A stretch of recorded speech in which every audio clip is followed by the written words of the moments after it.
Sa lahat ito, sa lahat ng mga tao sa mundo. Ayan. Hugot! Sarap ng 8 hours na tulog. 3 hours nung isang araw, 2 hours kahapon, tas 3 hours ngayon. Installment yung tulog kasi nga laging nagpupuyat. Di balance.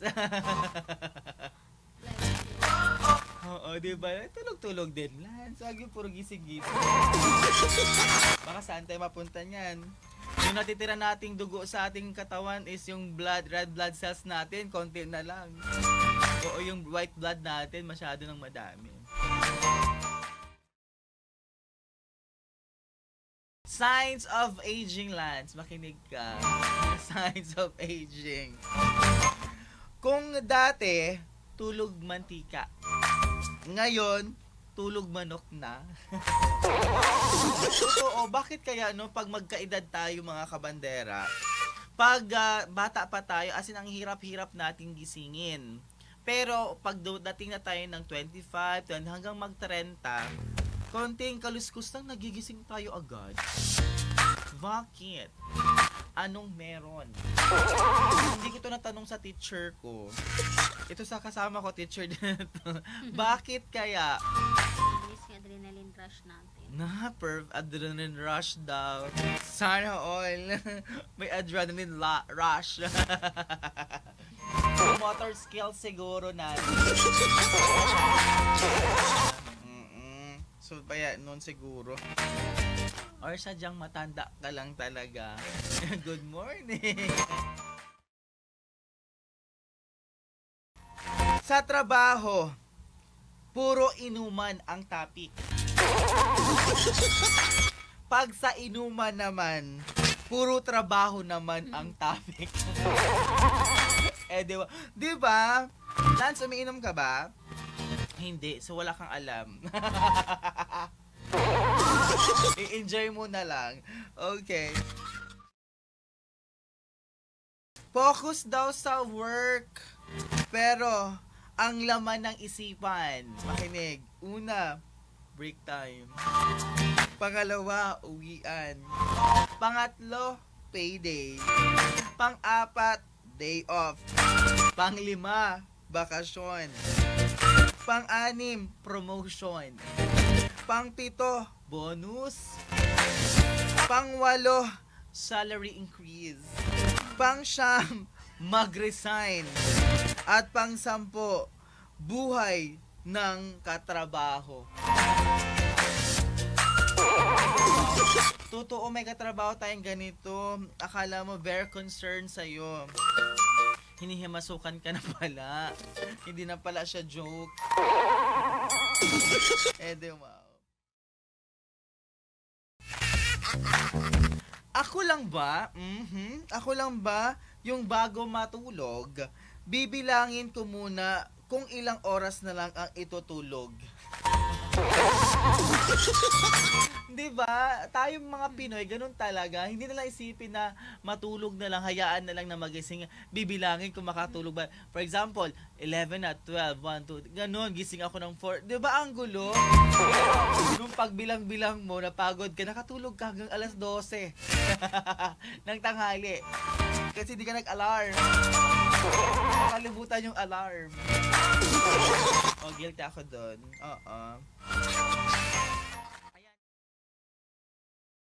Bahala na kung inaantok ako sa work. Ang importante, hindi ako absent. Oo, ito yung aking attitude talaga. Ako talaga ito, mga kabandera. Totoo naman, kahit inaantok tayo sa work, kung inaantok tayo sa work, mga kabandera, itulog mo lang, at least pumasok ka. Wow. Eto, maganda to. Trending ito sa mga kakilala nyo, mga kabandera.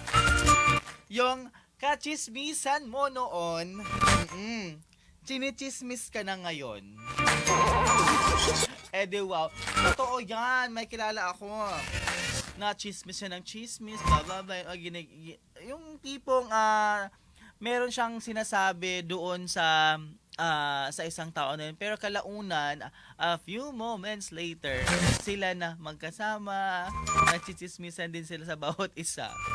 Di ba happy?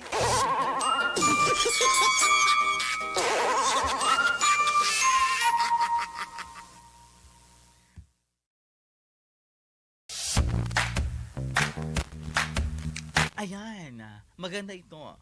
Galing to kay Lord. Good morning! Thank you, Lord, for a new day. Ayan. Magpasalamat tayo dahil nagising tayo today. Good morning, good morning, good morning! At binigyan tayo ni Lord ng blessing for this another day. At yung pasalamatan natin, yung pagising natin sa umaga. Kasi yung mga blessings, kasama na yan doon pagising ng mga umaga, na-bless ka kaagad, at tuloy-tuloy na yan. Pangit yung pagising mo, bad trip ka kaagad. Wala ka na sa mood agad. Yung tipong, uy, wait lang, ito bakit marami agad na stress ka na kaagad, tsaka na ang gising mo. Ayan, so, wow.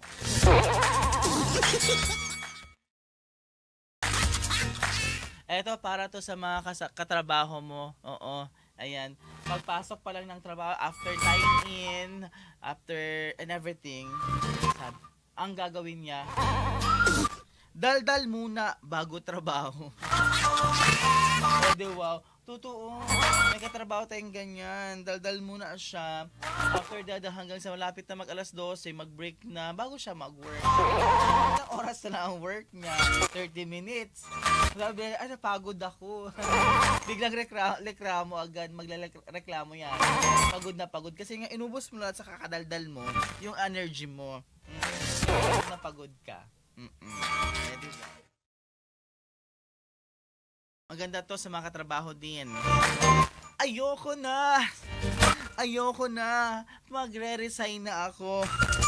At inabot pa siya ng 10 years. Mag-resign na sana siya pero umabot siya ng 1 dekada. Yung tipo akala mo magre-resign na bukas, pero siya ang pinakamatagal na doon sa kumpanya nila. Ewan ko. Ganyan. Sobra na siya 10 years. Hi sa'yo. Hello. Ay, nako. Oo. Sarap siyang bagitin pero wag na lang. Hugot! Anong source ng energy mo? Ang sagot, ito ha. Ang sagot ko, pira. Pira ang source of energy ko. Totoo, lahat naman tayo, kahit walang baterya yung pera na yan, pag nahawakan mo yung pera, ma-energize ka talaga. Di ba, Lance? Kaperahan. Sa mga may pera dyan, share na.